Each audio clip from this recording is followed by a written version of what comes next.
ओ मेरे छोटे भाइयों बहनों, कैसे हो आप लोग। कल वाली वीडियो देखी आपने, जिसमें हमने कौन सा टॉपिक करा था, एलिवेशन एंड बॉइलिंग पॉइंट का। ठीक है, तो कल हमने उसके अंदर क्या पढ़ा था कि उसका मतलब क्या होता है, कि बॉइलिंग पॉइंट का मतलब क्या होता है। बॉइलिंग पॉइंट का मतलब ये होता है ना कि जब internal pressure becomes equal to the external pressure. External pressure कौन सा, एटमॉस्फेरिक प्रेशर वाला। ठीक है, तो एक हमने पढ़ा था कि एक बॉइलिंग पॉइंट के अंदर वो क्यों आता है, चेंज क्यों आता है ना। हमने ये पढ़ा था कि बॉइलिंग पॉइंट के अंदर चेंज क्यों आता है, ये चीज़ पढ़ी थी हमने। तो उसके अंदर चेंज क्यों आता है, अगर हम कोई नॉन वोलेटाइल सब्सटेंस डालते हैं तो वो एक लेयर बना लेता है, जिसकी वजह से ना वो खुद उड़ता है ना किसी और को उड़ने देता है। यही रीज़न है कि वो एक ऐसी लेयर फॉर्मेशन कर लेता है जिसकी वजह से कि वो मतलब कि इतना डिफिकल्ट कर देता है किसी भी चीज़ के लिए कि उसका बॉइलिंग पॉइंट जो है वो तो नॉर्मल से ज़्यादा इंक्रीज हो जाता है। ठीक है, तो उसका फॉर्मूला हमने फिर पढ़ा था। उसका पहले हमने ग्राफ पढ़ा था कि हमने समझो एक लेट करा ए और बी को, ठीक है, और सी और डी को। जो हमने ए और बी था वो सॉल्वेंट वाली ग्राफ की लाइन थी, और सी और डी को हमने लेट करा था कि वो उसके सॉल्यूशन की। ठीक है, solution is greater than solvent आ गया था। ठीक है, उसमें ये हो गया था फिर सॉल्यूशन की लाइन है वो तो थी, वो सॉल्वेंट से ज़्यादा बड़ी आ गई थी। क्यों क्यों आ गई थी, क्योंकि हमने कोई नॉन वोलेटाइल चीज़ डाली, तो उसका जो बॉइलिंग पॉइंट था वो ज़्यादा इंक्रीज़ हो गया। ठीक है, इतनी बात क्लियर हो गई। तो आज का जो टॉपिक है उसका नाम है depression in freezing point. Depression in freezing point का मतलब नाम सुन के समझ आ रहा होगा कुछ कुछ। डिप्रेशन इन फ्रीजिंग पॉइंट मतलब कि डिप्रेशन मतलब कि गिरावट, गिरावट माने कि कमी। ठीक है, बॉइलिंग पॉइंट के मतलब फ्रीजिंग पॉइंट के अंदर कमी। तो चलो अब उसको एक्सप्लेन करता हूँ कैसा होगा। हाँ, तो डिप्रेशन फ्रीजिंग पॉइंट, पहले इसके अंदर क्या चीज़ आती है हमारे पास, फ्रीजिंग पॉइंट। फ्रीजिंग पॉइंट, ठीक है। फ्रीजिंग पॉइंट का मतलब क्या होता है, when the vapour pressure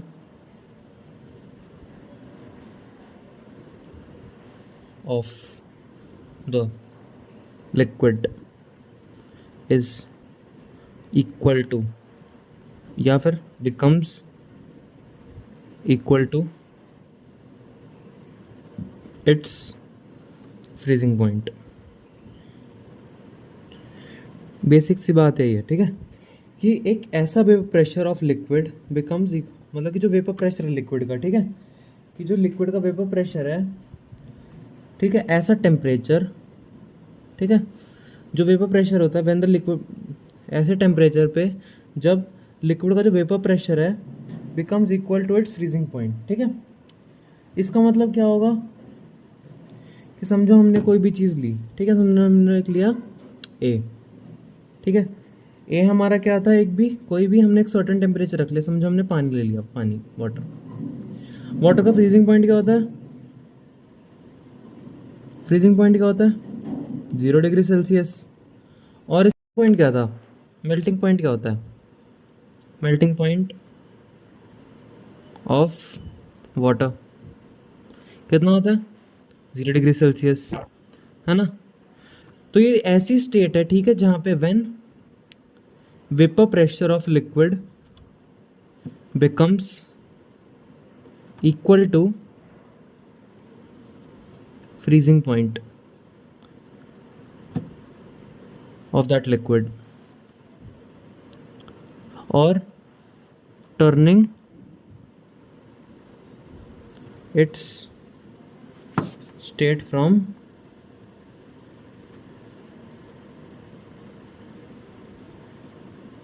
liquid to solid.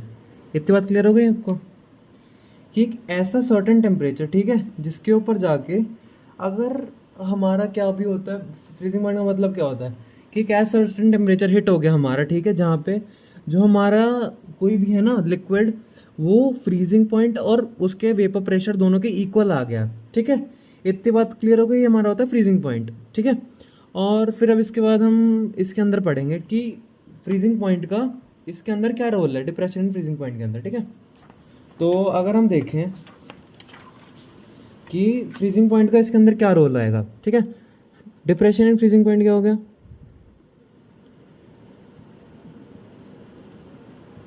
Depression and freezing point क्या हो गया, व्हेन टेम्परेचर और the state in which liquid becomes solid changes. ये बात क्लियर हुई? इतनी बात समझ आई? इसका मतलब क्या होगा? ठीक है, इसका मतलब मैं क्या बोल रहा हूँ कि एक ऐसी सर्टन स्टेज जहाँ पे जाके जो लिक्विड है ना और सॉलिड बनने की जो उसकी प्रॉपर्टी है, ठीक है, उसका ऐसा टेम्परेचर जब वो कम हो गया है, ठीक है, मतलब कि समझो कभी हमारा कोई जो चीज़ थी वो थी हमारी ज़ीरो पे, ठीक है, और वो ज़ीरो से चेंज होती होगी कहाँ पे आ गई है? -2 पे, ठीक है। तो यहाँ पे क्या है? डिप्रेशन आया है, गिरावट आई है ना टेम्परेचर में, कि टेम्परेचर गिर गया और नीचे, ठीक है। इसका मतलब ये होता है डिप्रेशन इन फ्रीजिंग पॉइंट। इसका एक, अब इसकी लैंग्वेज सुनना। If we add a non volatile substance then there occurs depression in freezing point. Depression in freezing point. Reason? Because due to non-volatile substance,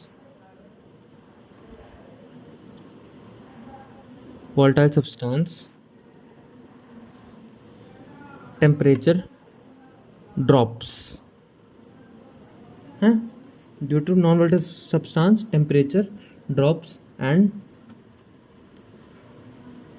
there is a depression in freezing point. ठीक है, इतनी बात clear हो गई कि जो हमारा depression in freezing point है वो किस चीज़ की वजह से होता है कि जो हमारे पास कोई नॉन वोलेटाइल सब्सटेंस जब हमने उसके अंदर डाला, ठीक है, हमने उसके अंदर मिक्स करा, तो उसका जो फ्रीजिंग पॉइंट है वो डिक्रीज हो गया, ठीक है। अब इसका एक बेस्ट एग्जांपल होता है NaCl। एग्जांपल क्या हो गया? नमक, NaCl, ठीक है। When added on ice cubes, ठीक है, जो हमारी फ्रिज के अंदर आइस होती है उसका टेम्परेचर क्या मान सकते हैं हम? जब हम उसको बाहर निकाल लेते हैं उसका 0 डिग्री हो जाता है, मतलब रूम टेम्परेचर पे आनी शुरू हो जाती है, ठीक है।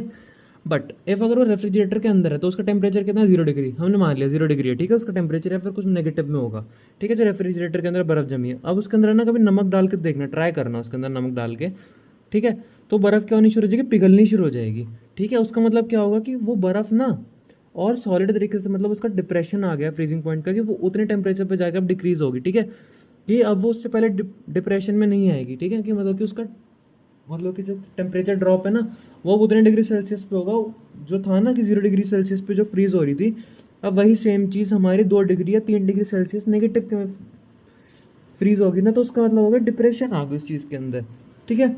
इतनी बात क्लियर हो गई? तो अब इसका ग्राफ बताता हूँ मैं कैसा होता है। हाँ, तो अब इसका है ना ग्राफ समझना, ठीक है। क्या इसका ग्राफ में मैंने एक ग्राफ बना के रख रखा है, ठीक है, तो इसका ग्राफ समझना अब कैसा आएगा, ठीक है। मतलब कि ये ख़राब हो गई थोड़ी सी वीडियो, तो उसके बीच में कट पार्ट करा है, तो इसलिए मैंने पहले ही समझाया था इसमें, पर वो पार्ट करप्ट हो गया, तो अब इसमें समझना, ठीक है, कि ये ना ग्राफ है, समझो हमारे पास टेम्परेचर इधर की तरफ मूव करता है, जैसे हमारा टेम्परेचर लो होता है तो इधर की तरफ मूव करता है, और वेपर प्रेशर हमारा नीचे की तरफ जा रहा है, क्यों? क्योंकि टेम्परेचर ड्रॉप हो रहा है ना। तो समझो हमने कर्व मान ली सॉल्वेंट के A B, ठीक है, और ये हमारी D और E की हमारी ये वाली कर्व हो गई, ठीक है, ये सॉल्वेंट की हो गई, ये सॉल्यूशन की हो गई, ठीक है। तो हमने latest suppose the vapour pressure is decreasing, क्योंकि टेम्परेचर डिक्रीज हो रहा है, तो जो हमारा पॉइंट A से B है उसके अंदर सडन डिक्रीज कहाँ पे है? B पॉइंट पे, ठीक है। तो उसकी सडन डिक्रीज जहाँ जिस पॉइंट पे आएगी वो हमारा फ्रीजिंग पॉइंट हो जाएगा, ठीक है। इतनी बात क्लियर हो गई हमारी? और जहाँ पे हमारी D से लेके E के बीच की कर्व है, तो यहाँ पे E पॉइंट पे आया डिक्रीज सडन वाला, तो इसका मतलब क्या होगा कि हमारा जो D पॉइंट E पॉइंट है ये वाला हमारा कौन सा होएगा? ये वाला हमारा आएगा इसका फ्रीजिंग पॉइंट वाला, ठीक है। तो हमने इसको किससे सेलेक्ट कर लिया? TF और TF डैश से, ठीक है। तो हमने क्या सीखा था? अब की बार हमारे पास क्या है? TF बड़ा है TF डैश से, तो टेम्परेचर माइनस में जा रहा है, -0 degree is always greater than minus, basic integers mathematics है, ठीक है। इतनी बात होगी क्लियर? तो इसमें क्या आएगा? TF minus TF dash is equals to delta TF, ये चीज़ आ गई।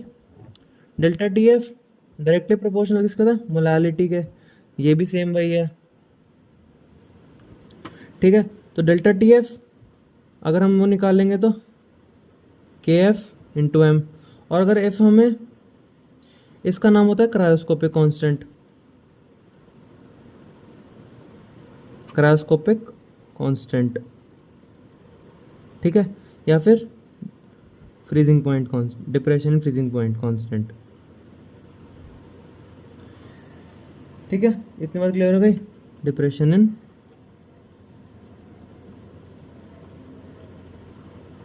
फ्रीजिंग पॉइंट कांस्टेंट, ठीक है। ये बात होगी क्लियर है इतनी, ठीक है। और अगर हमें इसको प्रूव करना है delta T F is equals to K F है, तो हम क्या प्रूव करेंगे, m is equals to calculate कर लेंगे हम 1, so delta T F is equals to K F आ जाएगा वो। इतनी बात होगी हमारे पास क्लियर, ठीक है। तो बस आज के दिन का लेक्चर बस इतना ही था, छोटा ही लेक्चर आज के दिन का, तो इतनी टेंशन मत लेना। ये इसका एक बार स्क्रीनशॉट ले लो, ठीक है, और इसका स्क्रीनशॉट ले लो, ले लो एक बार इसका अच्छे स्क्रीनशॉट ले लो, ले लिया, एक बार इसका स्क्रीनशॉट ले लो अच्छे से, ले लिया, ठीक है। एक बार इसका प्रॉपर अच्छे से देख लो, इसकी रीडिंग ले लेना, ठीक है। इसको नोट्स बना के रखो अपने रेडी, रेगुलर नोट्स बनाओ, ठीक है। और आज के लेक्चर के लिए बस इतना ही, ठीक है। अब हम कल लेक्चर में मिलेंगे, ठीक है।